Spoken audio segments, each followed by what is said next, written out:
حقیقت پلس کے معزز دوستو السلام علیکم۔ میں نے 2 مختلف لوکیشن سے اطلاعات موصول ہونے پر 2 پائلٹس زیر حراست ہونے کا بیان دیا تھا۔ تصدیق ہونے کے بعد میں نے ایک ٹویٹ بھی جاری کی، لیکن بھارت جھوٹ ہی بولتا رہا۔ ہم نے ذمہ دار ریاست ہونے کے ناطے بھارت کی کسی لفظی اشتعال انگیزی کا جواب نہیں دیا۔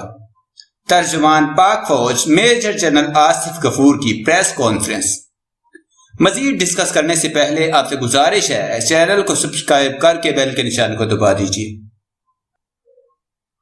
DGISPR میجر جنرل آصف غفور نے پریس کانفرنس میں آپریشن رد الفساد میں ہونے والی پیش رفت سمیت اہم معاملات پر بات کی۔ DGISPR میجر جنرل آصف غفور نے میڈیا سے مخاطب ہوتے ہوئے کہا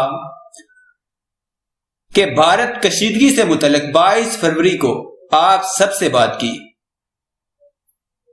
جب بھارت کی پہلی مرتبہ پلوامہ سے متعلق پاکستان پر الزام عائد کیا۔ اس پریس کانفرنس میں نے ذکر کیا تھا کہ اسٹیٹ آف پاکستان پلوامہ حملے میں کسی طور ملوث نہیں ہے۔ بھارت کو کہا تھا کہ وزیر اعظم عمران خان امن مذاکرات چاہتے ہیں، اس لیے انہیں پلوامہ حملے کی انٹیلیجنس کی بنیاد پر تحقیقات کی بھی پیشکش کی گئی۔ 26 فروری کی صبح بھارت نے ہماری فضائی حدود کی خلاف ورزی کی۔ ہم نے بھارت کی در اندازی کو ناکام بنا دیا اور ان سے کہا کہ اب ہمارے جواب کا انتظار کریں، کیونکہ وزیر اعظم عمران خان نے کہا تھا کہ ہم مجبور ہوں گے جواب دینے کے لیے۔ 27 فروری کو اللہ کے کرم سے ان کو بھرپور جواب دیا گیا اور ان کے 2 جہاز گرانے کے بعد میڈیا سے بات کی۔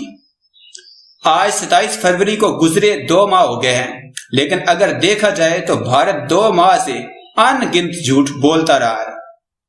ہم نے ذمہ دار ریاست ہونے کا ثبوت دیا، بھارت کی لفظی اشتعال انگیزی کا جواب نہیں دیا۔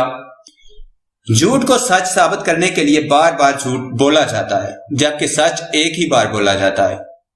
انہوں نے کہا کہ ہم ذمہ دار ہیں اور ان کے جھوٹوں کا جواب نہیں دیا ہے، یہی وجہ ہے کہ وہ بار بار جھوٹ بول رہے ہیں۔ حقیقت یہ ہے کہ پلوامہ میں ایک حملہ ہوا، ایسا پہلی بار نہیں تھا کہ پولیس کو نشانہ بنایا گیا۔ پولیس کے خلاف ایسی کارروائیاں گزشتہ 3-4 سال سے کی جا رہی ہیں۔ اس قسم کے واقعات مقامی ری ایکشن کے طور پر پہلے بھی ہوتے رہے ہیں۔ ہم نے ان کی ایئر سٹرائک ناکام بنائی۔ ہمارا نہ تو کوئی جانی نقصان ہوا اور نہ ہی ہمارے انفراسٹرکچر کو کوئی نقصان پہنچا۔ ہم نے بھارت کے دعوے کے بعد نہ صرف مقامی میڈیا بلکہ بین الاقوامی میڈیا کو بھی اس جگہ کا دورہ کروایا اور انہیں دکھایا۔ میں نے ان سے کہا کہ بھارت سے کہیں کہ اپنے دعوے کے حق میں ایک مرتبہ اس کا ڈیمونسٹریشن دے دیں اور لائیو ٹیلی کاسٹ کر دیں۔ پاک فضائیہ نے بھارت کے 2 طیارے گرائے، جس کا ملبہ ہم نے پوری دنیا کو دکھایا۔ بھارتی فضائیہ نے پاک فضائیہ کے ڈر سے اپنا ہی MI ہیلی کاپٹر مار گرایا اور بلیک باکس بھی غائب کر دیا، جبکہ اس کی انکوائری بٹھنڈا سے کروائی تاکہ جب الیکشن ختم ہو تو نتائج سامنے آئیں۔ انہوں نے کہا کہ جھوٹ کی کوئی حد نہیں ہے۔ اس کے جواب میں انہوں نے جو بعد میں سٹوری بنائی کہ DGISPR نے پہلے 2 پائلٹ بتائے، بعد میں 1 ہو گیا۔ دراصل دوسرا پائلٹ پاکستان کے مار گرائے جانے والے F-16 کا تھا۔ میجر جنرل آصف غفور نے کہا کہ جب جنگ ہو رہی ہوتی ہے تو زمین سے معلومات مل رہی ہوتی ہے۔ جب میں نے پریس کانفرنس کے لیے آنا تھا تو اپنے ٹویٹ میں 1 پائلٹ کہا تھا۔ رپورٹس کی بنیاد پر میں نے 2 پائلٹس کا ذکر کیا۔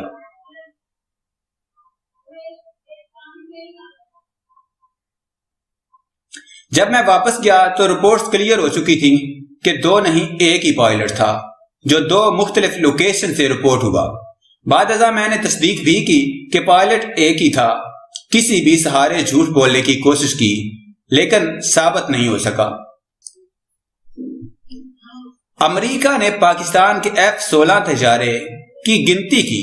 ہمارے امریکہ کے ساتھ تعلقات جیسے بھی ہیں آپ کے بہت اچھے ہیں۔ آپ ان سے کہہ دیں کہ وہ کوئی بیان دے دیں جھوٹ کے کوئی پاؤں نہیں ہوتے. ہمارے پاس بتانے کو بہت کچھ ہے لیکن ہم خاموش ہیں کیونکہ ہم نے اپنے ایئر فورس کے پائلٹ کو آنر کرنا ہے. ہمیں اس وقت کا انتظار ہے جب حالات نارمل ہو جائیں.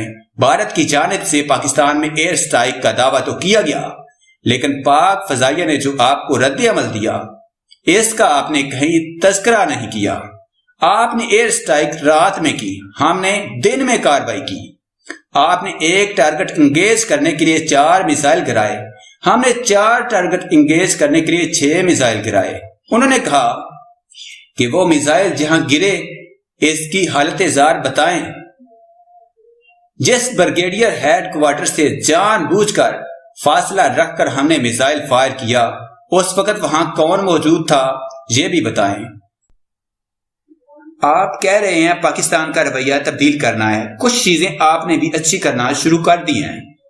ہمارا گانا بھی بنا کر اپنا کہہ کر سوشل میڈیا پر ڈالا گیا. ہمیں اچھا لگتا ہے کہ آپ ہماری باتیں اپنائیں. آپ جو تبدیلی چاہتے ہیں وہ نہیں ہو سکتی.